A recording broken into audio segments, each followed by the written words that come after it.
दो देशों की सरकारें परस्पर खटास पाल लेती हैं, खामियाजा आम लोगों को भुगतना पड़ता है। भारत और कनाडा के बीच रिश्ते इतने कटु हो गए हैं कि वहां बसे भारतीय घबराए हुए हैं।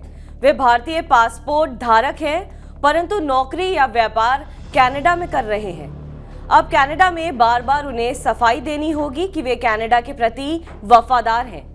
पुलिस और अन्य सरकारी महकमे उन्हें तंग करेंगे। हालांकि भारत में शायद ही कोई नागरिक बसा हो, लेकिन कनाडा में 4.5 लाख से ऊपर भारतीय परमानेंट रेसिडेंट लेकर बसे हुए हैं। इनमें से 1.25 लाख लोग कनाडा की नागरिकता ले चुके हैं। अब उनके सामने एक संकट आ खड़ा है कि वे कनाडा सरकार के भेदभाव और उपेक्षा का सामना कैसे करेंगे।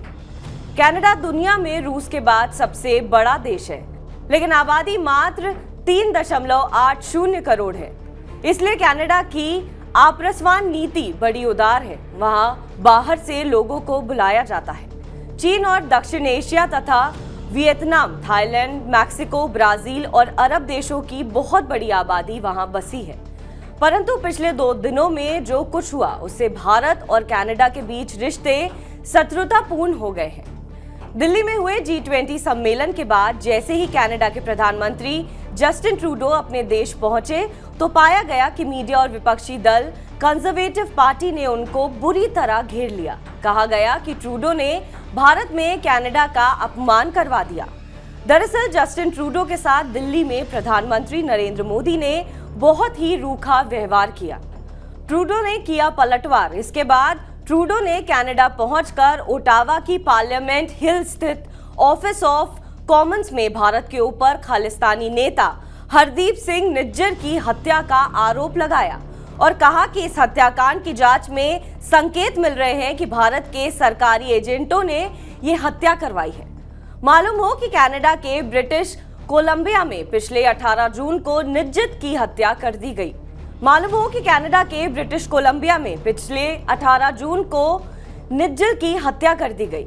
निज्जर को भारत सरकार ने आतंकवादी घोषित किया हुआ है। हालांकि बाद में उनकी विदेश मंत्री मिलानी जॉली ने लीपापोती करते हुए कहा कि ऐसा सिर्फ प्रतीत होता है।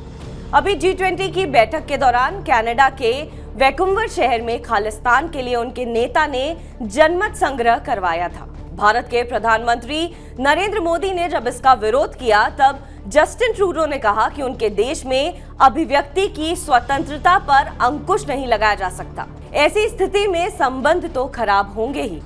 G20 बैठक के दौरान हुई बेइज्जती से जस्टिन ट्रूडो इतना भड़क गए कि ओटावा स्थित हाउस ऑफ कॉमन्स में बयान दे दिया कि खालिस्तानी नेता हरदीप सिंह निज्जर की हत्या भारत सरकार के एजेंटों ने करवाई है। एक दूसरे को फूटी आंख ना ही सुहा रहे दोनों देश। ट्रूडो के इस आरोप के बाद कनाडा के विदेश मंत्रालय ने ओटावा स्थित भारतीय उच्चायोग के एक शीर्ष अधिकारी को निष्कासित कर दिया। तत्काल भारत सरकार के विदेश मंत्रालय ने कनाडा के उच्चायुक्त को बुलाया और नाराजगी जताई। इसके बाद भारत ने भी कनाडा के वरिष्ठ कूटनीतिक को 5 दिन के भीतर भारत जाने को कह दिया। अब भारत और कनाडा के बीच संबंध इतने कटु हो गए हैं कि दोनों एक दूसरे को फूटी आंख नहीं सुहा रहे हैं।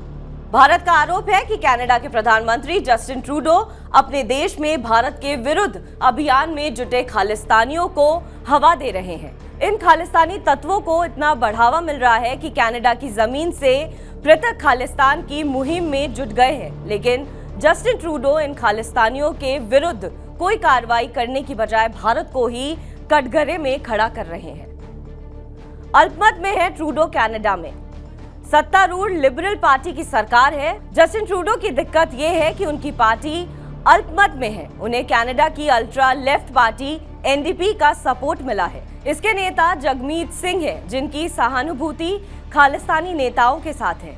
हालांकि जगमीत सिंह ने खुद को कभी खालिस्तानी नहीं कहा, किंतु खालिस्तानी नेताओं को बचाने का काम वे करते आए हैं।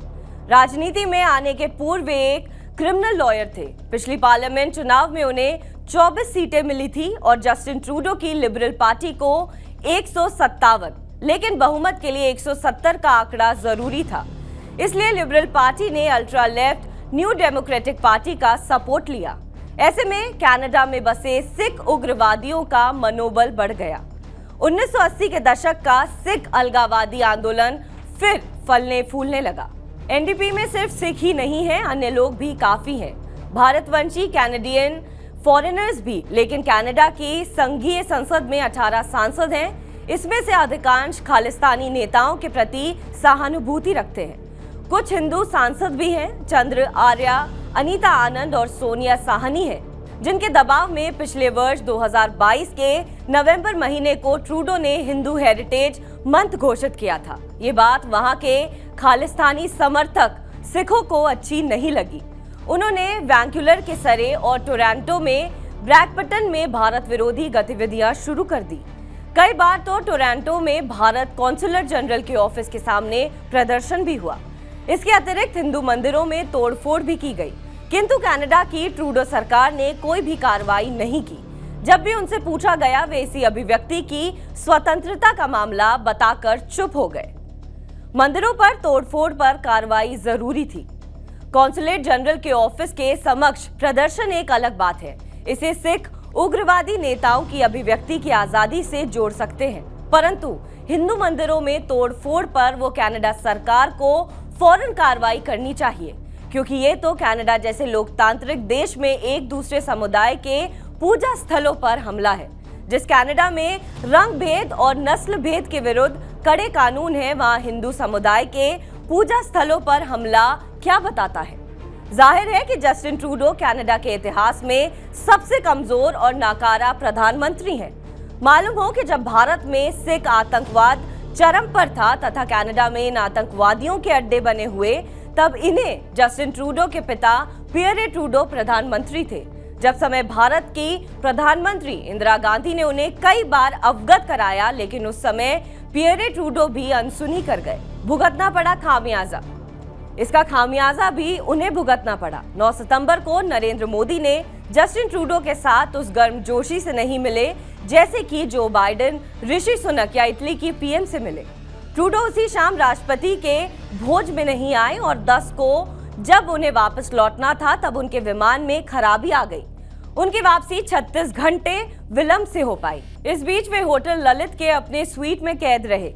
उन्हें पीएम मोदी ने कोई फोन तक नहीं किया। हालांकि विदेश मंत्रालय ने उन्हें भारत सरकार का विशेष विमान एयर इंडिया 1 उपलब्ध कराने को अवश्य कहा, लेकिन ट्रूडो भुनभुनाते हुए 36 घंटे अपने बेटे के साथ होटल में रहे। यूं जस्टिन ट्रूडो के आजकल बुरे दिन चल रहे थे। उनकी पत्नी उन्हें तलाक दे गई। कनाडा की महंगाई पर वे लगाम नहीं लगा पा रहे हैं। 2021 की तुलना में कीमतें वहां 2 गुनी हो गई हैं। पेट्रोल भारत की तुलना में महंगा है। होम लोन के ब्याज दर बढ़ चुके हैं। कनाडा में आज होम लोन की 5.43% है, जो 2022 के मुकाबले 2 गुनी है। पिछले दिनों उन्होंने सप्लाई चेन के सीईओ के साथ बैठक की, परंतु महंगाई काबू में नहीं आ रही है। उधर विपक्षी कंजर्वेटिव पार्टी लगातार हमलावर है। पियरे पोइलिवरे कोई भी दिन नहीं छोड़ते जब वे जस्टिन ट्रूडो को ना घेरते हो। ऐसे समय में भारत से तनातनी उसको महंगी पड़ेगी। भारत कनाडा में जो व्यापार संधि पर वार्ता चल रही थी, वो भी विफल हो गई है। कनाडा की इस कार्रवाई और भारत सरकार पर लगे आरोप से दुनिया में संदेश गया कि भारत दूसरे देश की जमीन पर हत्याएं करवा रहा है।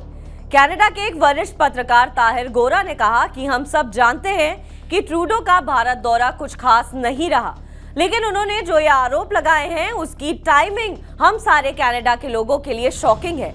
ये बात वो 2 हफ्ते पहले या 1 हफ्ते बाद भी कर सकते थे। अब अगर भारत सरकार ने सख्ती से इस आरोप को काउंटर नहीं किया, तो आने वाले दिन भारतीय प्रवासियों के लिए शुभ नहीं रहेंगे। फिलहाल भारत और कनाडा में बसे अपने लोगों के बारे में सोचना चाहिए, ये बेहद जरूरी है। बहरहाल आपको हमारी खबर कैसी लगी, कमेंट सेक्शन पर जरूर बताएं। देश और विदेश की तमाम बड़ी खबरों के लिए आप देखते रहिए TV9 भारतवर्ष।